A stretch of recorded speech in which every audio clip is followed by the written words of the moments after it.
Week 6 featured 20 games of teams matching up inside of their divisions. Joining me to talk about the league once again, my OG partner in crime, Aaman Patel. Aaman, thanks for taking a break from your very busy comm schedule this summer to join me and talk about minor league cricket. It's always great to join you and talk about minor league cricket. Missed you last week and again did a great job with Calvin Savage. So what are you doing down there in Houston right now? I know you did the minor league juniors last week. You're doing the women's nationals right now. You've spent an awful lot of time down there, haven't you? Yeah, it's like my second home this summer. I never been to Texas before, and then came for the first time mid-May, stayed till mid-June, and then came back here last week. And as you mentioned, doing the USA Women's Nationals here in Houston, which has been a blast seeing all these young players. It's been great. You got to talk to Shivnarine Chanderpaul, which is cool, and all the great folks at USA Cricket. There you go. Have you got a chance to go see like a baseball game or anything and see the Astros or anything yet? So I was supposed to go with USA Cricket back towards the tail end of League Two, but my Boston Celtics were playing in the finals, and I said I can't miss that. Unfortunately, Steph Curry happened, and didn't turn out to be a pleasant experience for me. Yeah, and in retrospect, that would have been a game to miss, huh? Yeah, absolutely would have been. We had a lot of exciting things happening all weekend. Let's start off with a quick wrap up about Saturday. First of all, Dale Phillips scored 84 from 49, bringing some excitement from the SoCal Lashings, and Harpreet Singh had 3 wickets against the Hollywood Master Blasters. Michigan lost to St. Louis with 2 early wickets in the power play for the first time this season while they were batting. That is their strength, batting in the power play. Finally, somebody stopped them, and it was St. Louis. Now, another big thing about that game was Trayvon Griffith returned to minor league cricket. Last year, one of the very best performers of the league. There was a lot of discussion about whether or not he should have been the most valuable player. Almost to a scandalous extent, if you'll remember. But yes, Trayvon Griffith is back in the minor leagues playing for St. Louis. He scored 38 from 33 in his first game back. Nikhil Kanchan scored 40 from 21, Ayan Khan 42 from 24, and Justin Dill a quick 21 from 9. It took 2 wickets in that game to beat Michigan. Now, as you know, Michigan is vying for that second spot with the Tigers. So that was a really big loss for them. Yeah, it was. And St. Louis, again, just only got deeper with Trayvon Griffith, and going to play spoiler now in that division for, teams like Michigan, and could potentially play spoiler for teams like Chicago as well. It's just, again, they're a team that's just going to be a thorn in sides as we come to the later part of this year. And they were in the race for a very long time this season, St. Louis. Now it's basically the Tigers versus the Michigan Cricket Stars. The Tigers also lost to the Dallas Mustangs, the first place team in that division. So there really wasn't any movement there in the standings. Sammy Sahel took 6 wickets in the loss after being named the Emerging Player of the Week last week in the losing effort for the Tigers. Nosh Kenjigi continues his revelatory batting, scoring 32 from 21. But it was his 6 wickets with the ball that earned him the man of the match. Nosh has been on fire this season on both sides of the ball. This weekend, he was absolutely dominant with the ball.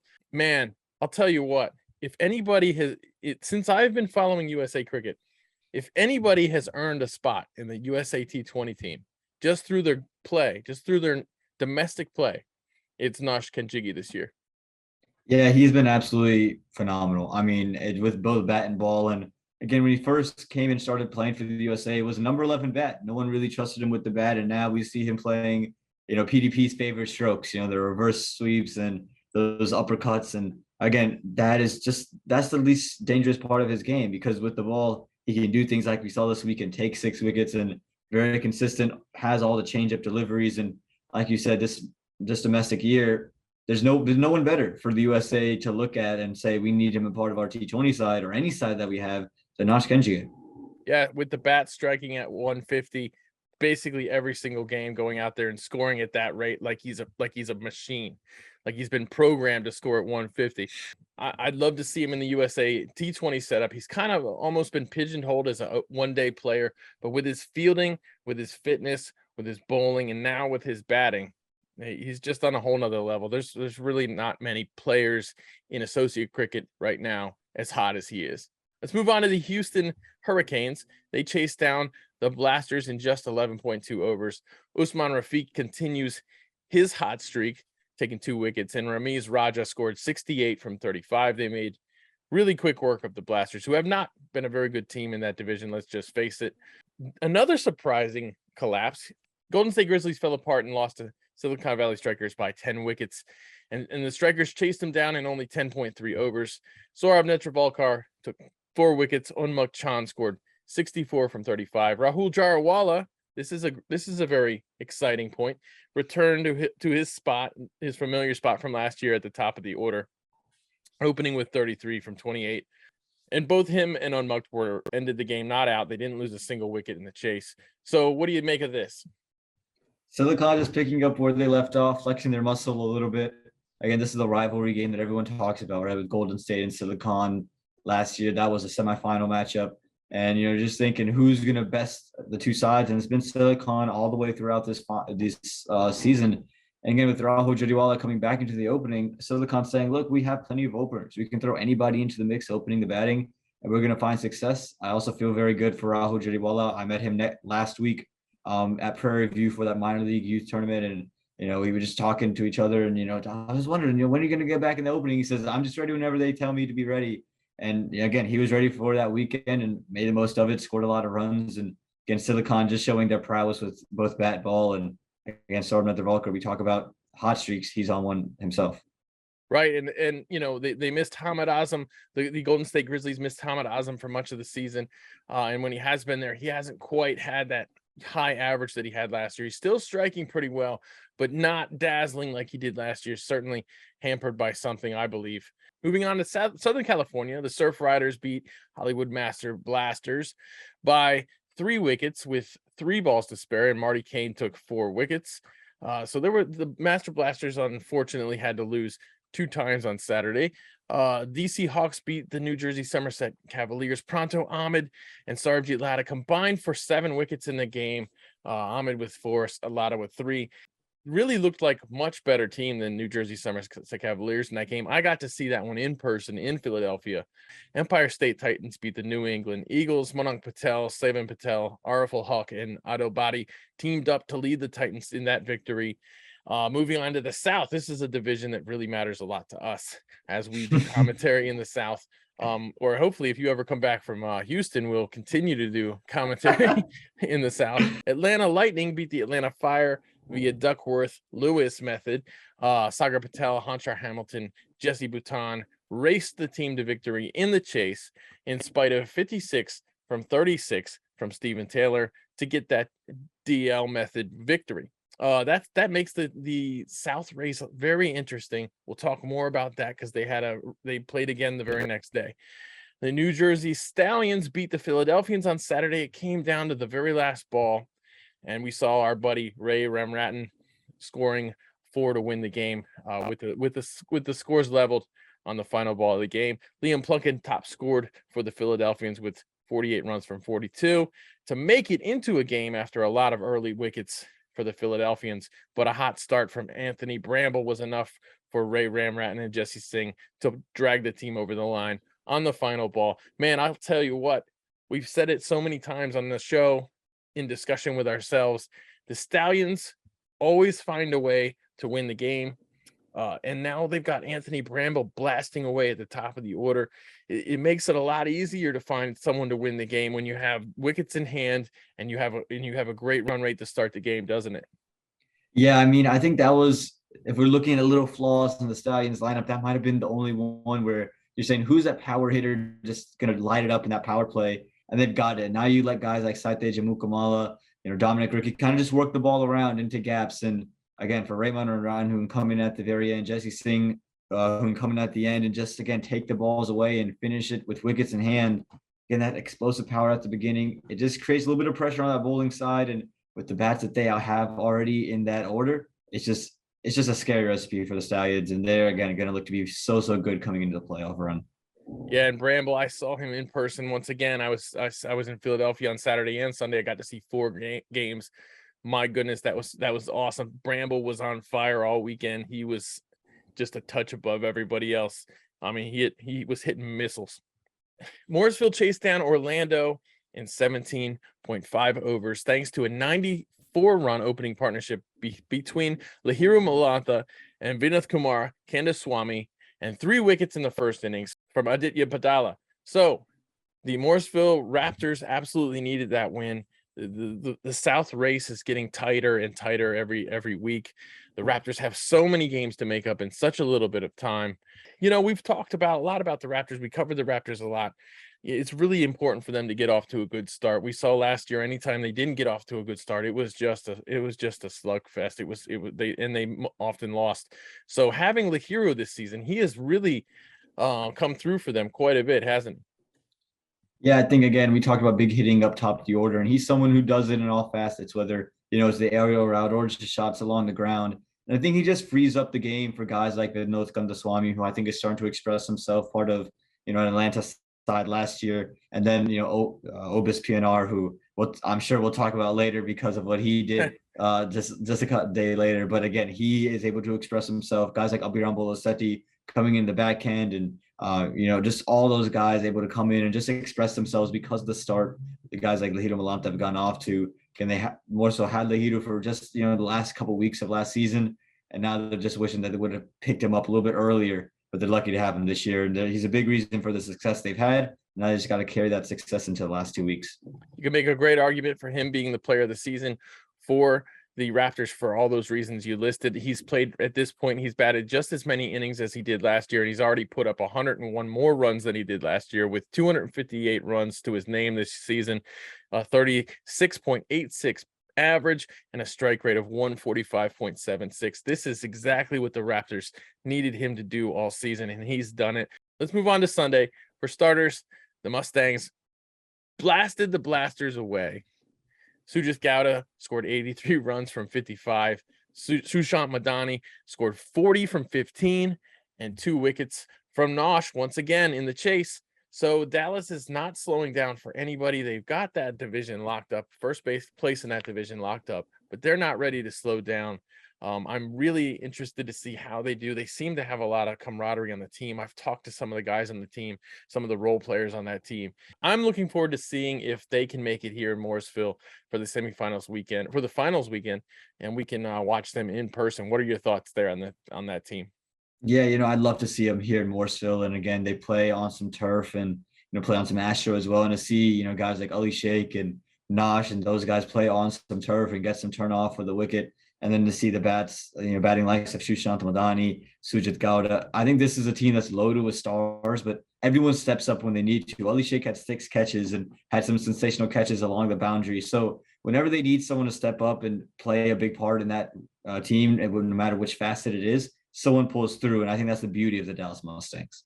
Oh, absolutely. They are a very deep team. They got a lot of good young players. How about Ali Sheikh making all those great catches? Of course, there was the one disputed catch in the Chicago game. We saw that where it looked like his leg did go over the line. It looked pretty clearly like his leg went over the line.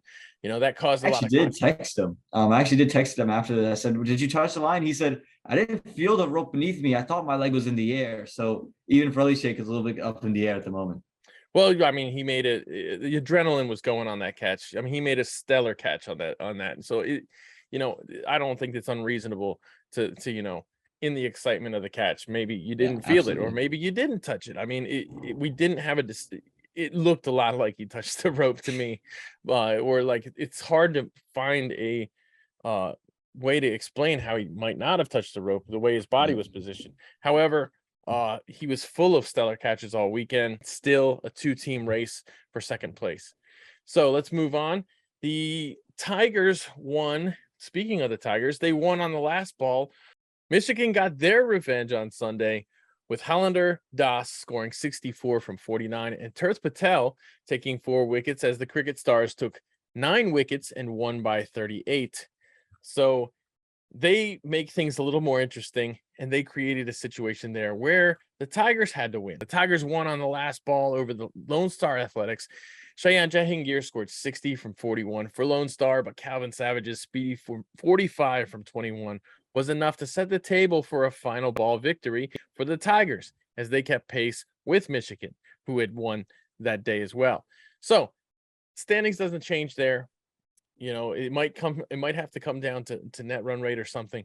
But yeah, unfortunately, Jahangir continues to, basically kick butt for his team, and gets no reward in terms of wins. But he credit to him, he's got the fortitude to maintain his form in the middle of all that chaos on that team. Yeah, I mean, big up to Cheyenne Jahangir.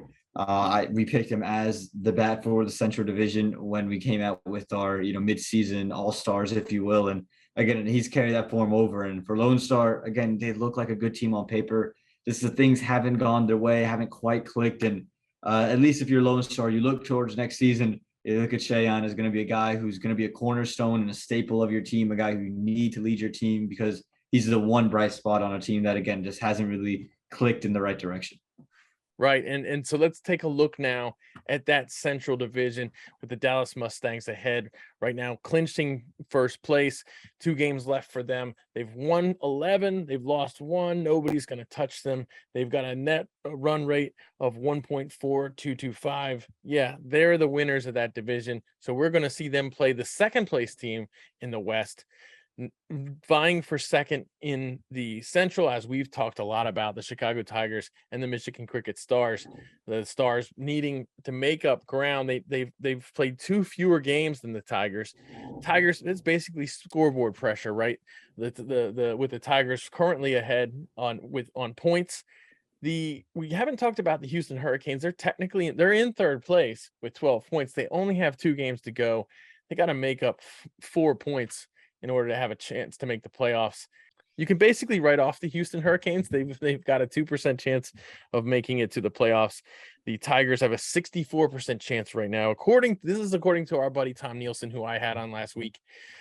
So it's pretty much coming down to the Tigers versus the Michigan Cricket Stars in the Central. As I said, the Dallas Mustangs are going to take on the second place team in the West Division. Let's talk about that race a little bit. The Blazers handed the Strikers their first loss of the season. This is one of the biggest pieces of news of the week, is the Blazers beating the first place undefeated Silicon Valley Strikers. They won with 10 balls to spare. Pretty convincing way to beat the best team in the league. Cheyenne Jayasuriya and Pranay Suri scored very well for SVS, but Carmi LaRue, he took 4 wickets, and Nawaz Khan took 3, and they limited SVS. And David White, Mark Dayal, and Angelo Pereira, they didn't fall for the Blazers, who made themselves a favorite to clinch the second spot in the West. The favorite right now over Seattle. What do you think about this exciting race in the West? Yeah, I think the Blazers would be happy that Carmi LaRue is available, right? I think that was kind of the one thing, was when was he going to be available? When was he going to be able to get into the game and affect it? Because you talked about on the draft day show, you were excited to see what he could do for the Blazers, and then comes in and dethrones the best team in the entirety of the minor league, at least record-wise, hadn't lost a game to that point. Sure. And, to me, Seattle looked like a team I thought was going to be almost a shoo-in at that second place spot. I had them, and I think both of us looking at the preseason stuff, talking about them as probably being that second team. And again, East Bay, I think they've done just enough to hang around. It never felt like they were over and ahead of anybody. They just kind of sneakily in that third, fourth place spot. And they just won crucial games. They beat Golden State, now beating Silicon. They're just moving up these rankings. And again, wouldn't be surprised to see them clinch that second spot and end up going into that semifinal. No, wouldn't be surprised one bit. In fact, I think they're probably going to do it. Unfortunately for Seattle, who have had a great run, a heck of a run, the East Bay Blazers just look so solid at the top of the order. That somebody at the top of their order is clicking, and then they have very good all-rounders in the mix. Mark Dayal, Angelo Pereira, who have done it on both sides of the ball. You got to get pretty deep to get out of danger with the Blazers, and we haven't even really seen Sanjay Krishnamurthy click with the bat yet. So they aren't even playing as good as they can. Hopefully, if he does get it back together by then, they'll be a formidable team for the Dallas Mustangs. Imagine you win the division and you've got to play against the East Bay Blazers, and everybody's firing. That is a scary team. And Carmi LaRue is healthy, and Sanjay Krishnamurthy is firing on all cylinders. Like, these are things like within their team that like they haven't really had this year, and they still managed to do what they've done. So that just goes to show how good they are. Of course, David White has been a big part of their success, batting very well at the top. When you have openers you can consistently rely on, it makes all the difference in this game. You know, in T20, if you have an opener who can get you deep, who can get you through that power play without losing a wicket with some good runs on the board, it sets the table for your team, makes everything else so much easier. And Yeah, that's talk what, about a guy like Saideep Ganesh. Sorry to cut you off, but yeah, talk about a guy like Saideep Ganesh, who, again, top of the order as a youngster, and he's come in and he's performed at a very high level all season long. As you said, you still have Sanjay Krishnamurti, who hasn't quite fired yet. So this East Bay Blazers team, they got two good openers, they got great middle order bats who can change the game, and great all rounders. And in T20 cricket, if you got great all rounders, you have a shot to win any game that you're in. right. Openers, good all rounders, you're set, you know. So, you know, their all rounders are getting 4 overs a game. You know, they're just a very good team. And I've got them picked as the favorite to finish second in the West. Obviously, that Seattle team didn't play this weekend, but they are a beautiful team. They are a very good team. They've improved so much this year, and it'll be a little bit heartbreaking for them if they don't make the playoffs. But there's no reason to panic if you're the Seattle Thunderbolts. You're on your way to bigger, better things. So, you know, take this year as a stepping stone, as a huge stepping stone into the right direction. A lot of teams would love to be in their position. And the season's not over. Who knows what can happen? There are still 2 weeks of regular season games. The New Jersey Stallions put the clamps on the first place in the East a little bit tighter, defeating the Hawks on Sunday. Very convincingly. The DC Hawks coming into the game were one of the top bowling attacks in the entire league by a mile. Anthony Bramble made them look like a bunch of club players. He scored 80 from 43, and they won by 10 wickets. A true statement game from New Jersey Stallions, who win easily in spite of a fielding effort that wasn't really up to their own standards. I saw them drop about 3 balls, misjudge another one. But the plans that they set for the DC batters all kind of fell into place. Jesse Singh has done an excellent job captaining this team. I think he's very underrated as a captain. We've seen him 2 years now. He's had the team in first place. Obviously there's still some games to play. Manhattan Yorkers might usurp them this season, but Jesse Singh has done a great job captaining a team that hasn't really had a star effort up until now from their batting, very often at least.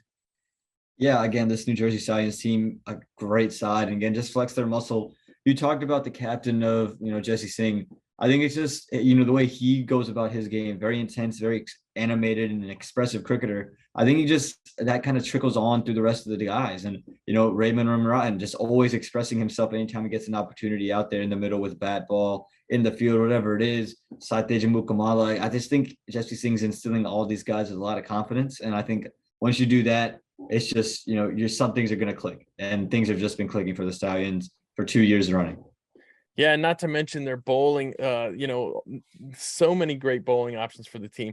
Manoj Acharya has stepped up as their top pace bowler this season with 15 wickets, and he's got a bowling average of 15.53. So every 15 and a half runs, he's taken a wicket. Economy under 7. That's excellent for a guy who bowls in the positions he bowls. Sachin Malavarapu has been phenomenal as well, with 10 wickets. Ray Ramrattan, you just mentioned him, excellent with 10 wickets. And Nico Henry, 3 games, he's got 8 wickets in his 3 games. At times he looks a little bit wild, but man, he's effective. Stephen Wigg has been out with an injury for a while. I wonder if he'll get back in the team before the playoffs start, or even really if they'll need him with all these performances they're having from everybody else. But yeah, we've seen great performances from them, from their youth, and from their stars. So excellent team. Oh, and here's the game that makes both of us very sad. And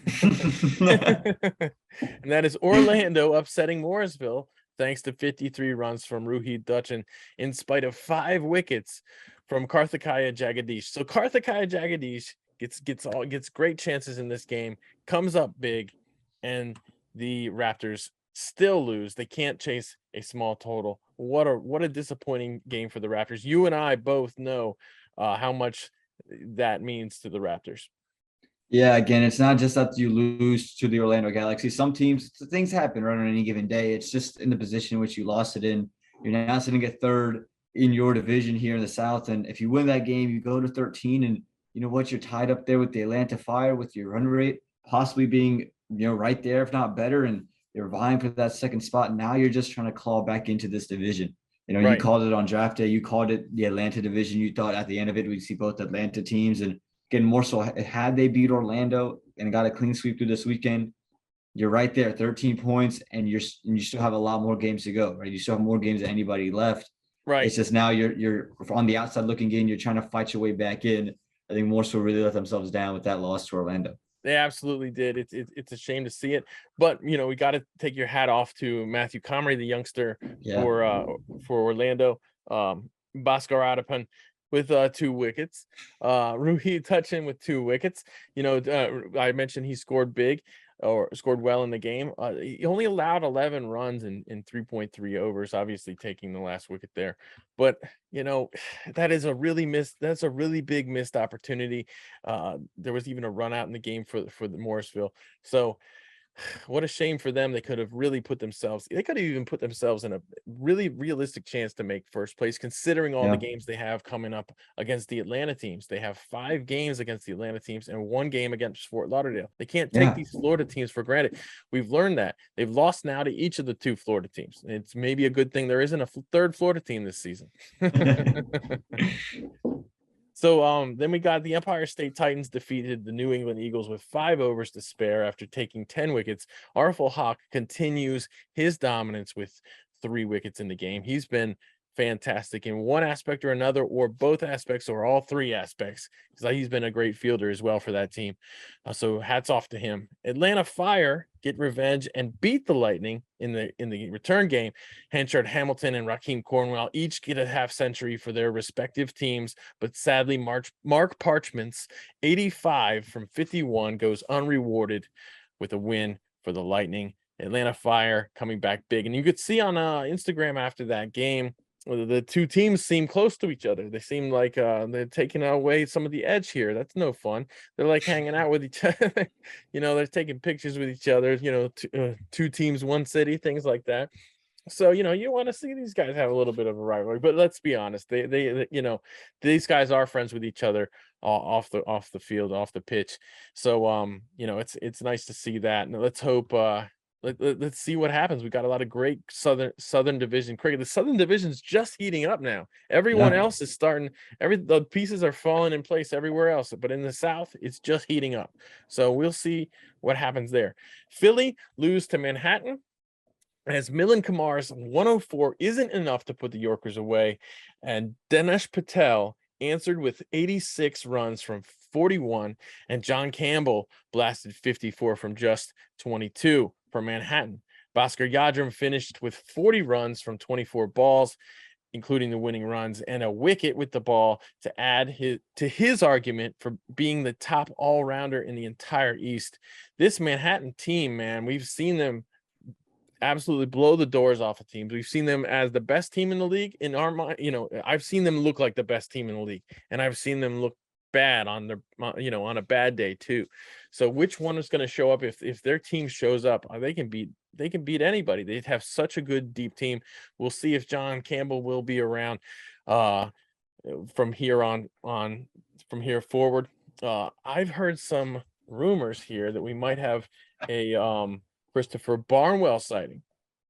So I've heard that we might have Christopher Barnwell in this Manhattan team this week. I believe that might happen. Imagine that. Barnwell back a week after Trayvon Griffith. Where have they been? These guys were superstars last season. Yeah. There's no reason they won't be superstars at the end of this tournament. So let's keep our eyes and ears peeled for that. But man, Dinesh Patel, 86 runs from 41 balls. The Philadelphians fans were feeling like they put a good score on the board in that game. They put up 187 runs for 4 wickets in the first innings. That looked defendable based on the outcomes of games earlier in the week. Now, all 4 games in Philadelphia, the chasing team won. And all 4 games, the team that scored best with their openers won. And in this game, both of those things belonged to the Manhattan Yorkers. So it was a sad weekend for Philadelphians. I was there in person. I got a hat, which I'm wearing. They're out of the playoff picture. I don't feel like I'm doing any favoritism by wearing a hat that I got that was given to me by a great group of guys. So, but yeah, I felt a little bad for their fans. They had a great turnout. That team has put forth a massive effort. Every team in the league was able to get the results that they are able to get with their fan base. I mean, first of all, Philadelphia fans in Philadelphia have really come out to support their teams. So that's a big part of it. But let's move on to probably the coolest thing that happened all weekend, and that is our buddy. He was a guest. We knew him before you did this. We we can mark the day. We can mark it down. Exactly. It's like when you like the band before they're big, right? Absolutely. So yeah, we've hung out with Obis Pinar before he broke the league record for the fastest century. So we were ahead of everybody else. Just saying, just throwing it out there. Honestly though, and does this surprise you at all? Does it surprise you that Obis was able to pull this off? No, I mean, we knew what kind of bad he was, a captain of the St. Louis side last year, and you just felt it's just a matter of time before he gets going, before it clicks, and he just starts smashing the balls away. You could see him at Church Street Park whenever the Raptors needed him to do something. He did it. He wasn't even in full flow then, and again, right. I'm just in there waiting for him to be in full flow. Gutted that it wasn't at Church Street. I know he's going to have one of these innings, though, but unbelievable. 100 on just 38 deliveries, breaking the previous record held by Ryan Scott, and just a dominating performance after losing to the Orlando Galaxy, a statement victory for them following that loss up. Oh, absolutely. They needed something like this to give them the boost that they lost earlier in the same day. When they lost that game to Orlando. So the Fort Lauderdale team canceled on them last week due to a COVID situation. They had to play Fort Lauderdale in Orlando. And Obis Pinar basically just smashed the ball into the atmosphere. Yeah. So I saw him. You were probably still in Houston. You were probably in Houston, but I saw him a couple weeks back at practice, hitting the ball over the parking lot at Church Street Park, just hitting it a mile. I was told about that. A couple of my friends were texting me. He's like, Obis was hitting it over there. And I was like, I'm not surprised that he's able to put these balls away like that. No, do things of that caliber. He's a great talent, and he was an excellent guest on our live draft day live program. So we'll hope to get him back on here again. I'm sure we will, and we'll see them soon at Church Street Park. So that's that. Last season I did a segment called Things I Liked Best About week, in this case week 6. So the thing I liked best about week 6 was I got to go to Philadelphia and watch games at their ground. Nice, beautiful ground. That part of Pennsylvania is absolutely beautiful. The fans came out in force. There were around 1,500 fans, I believe, throughout the day on Saturday, which outside of Church Street Park, I've never seen that before. Yeah. And they honestly, they may have us beat in terms of show out for a regular season game that didn't happen they definitely have us beat for a regular season game that didn't happen under the lights. So they didn't have the benefit of the lights at Exton Park. So my hat's off to them. I would love to see what more investment in this team could do, because I have no doubt that they could do really big things with even more investment. And I'd like to point out they have an awesome partner in Parks Casino Sports Book. In Parks, basically. This is like a casino up there, and they came out and they were throwing Liam Plunkett jerseys into the crowd off the back of a golf. I saw that video. That was awesome. That was amazing. Yeah, so you couldn't ask for a better partner than Parks. So I want to give them a shout out. Great job, guys, helping out with the Philadelphians. You've got a really great team there, and it's awesome to see.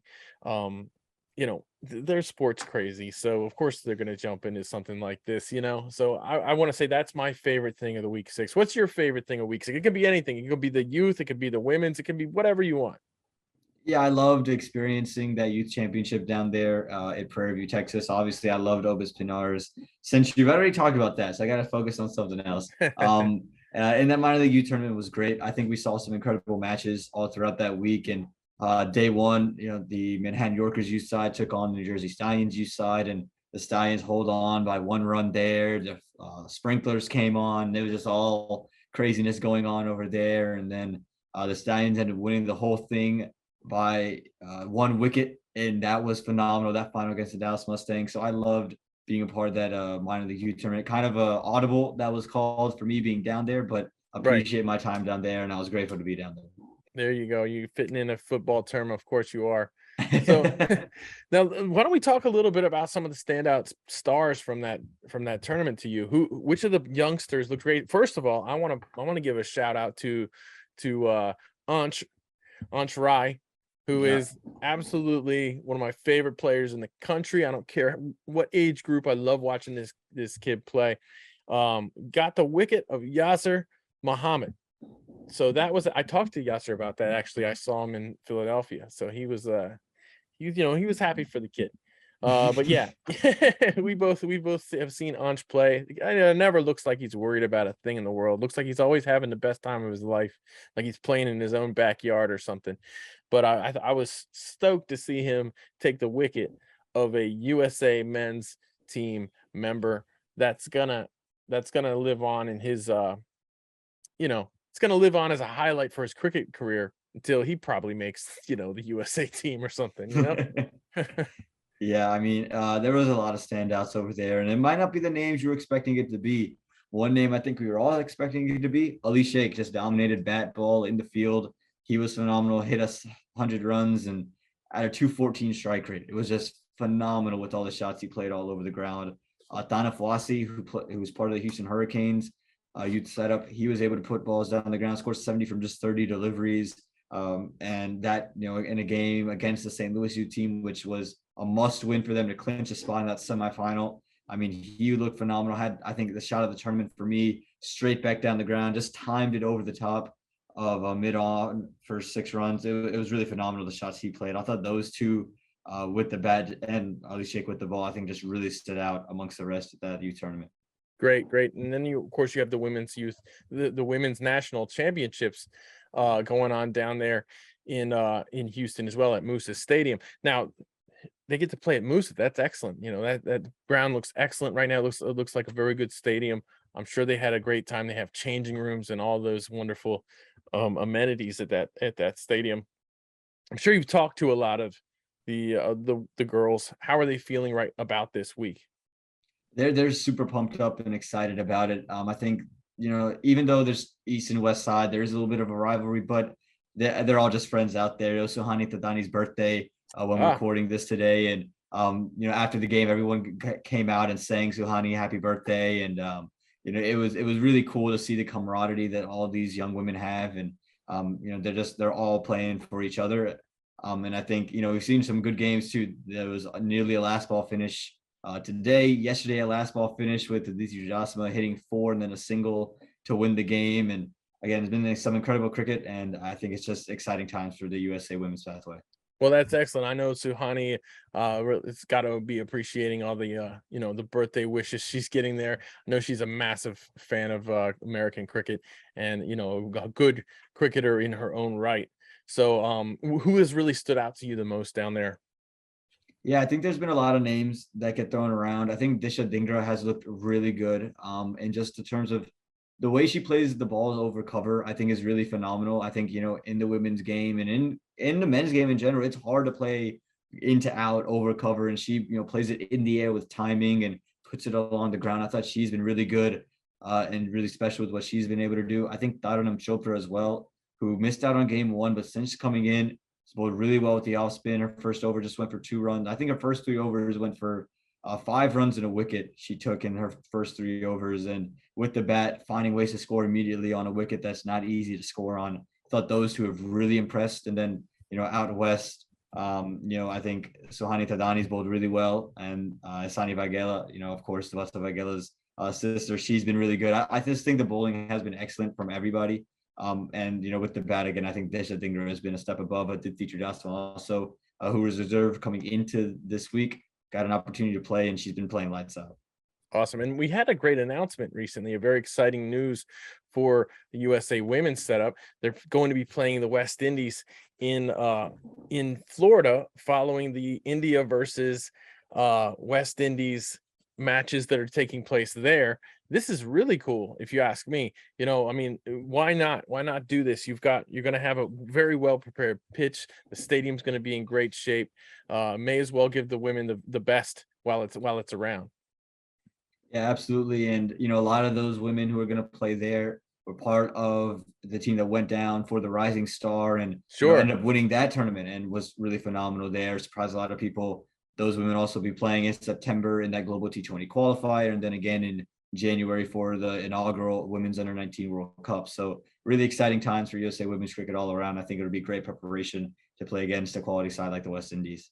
Oh, no question, especially going into the Women's U19 World Cup coming up. This is excellent, if you ask me. They've had a lot of great preparation this year that they wouldn't have had in the past. Like you mentioned, going down into the West Indies in Trinidad and playing and beating everybody, and now they're going to play the West Indies U19 team. This is just fantastic stuff. We love to see things like this happening. So it's been an exciting week, if you ask me.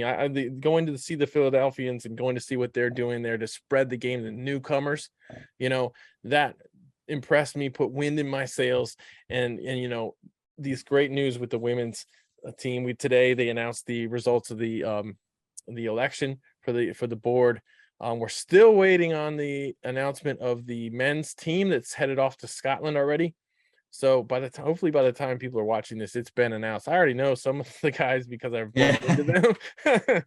So I'm not gonna break the news right here, but we'll pay attention to Instagram, see who's eating fish and chips, and and then you'll get your little tip right there. So Aaman, thank you for joining me to talk about this wonderful week of cricket. We got a couple of weeks ahead before we go into the playoffs, and we are going to be really busy here in Morrisville, North Carolina, with those playoffs, and with the last couple of weeks of the season, or at least one of the last couple of weeks of the season.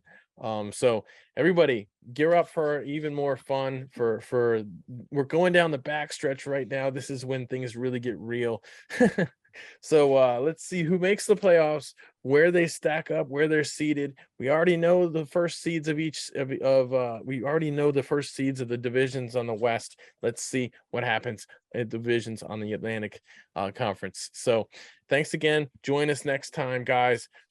Send us messages, whatever you need to do to get in touch with us if you have some ideas. Thanks a lot.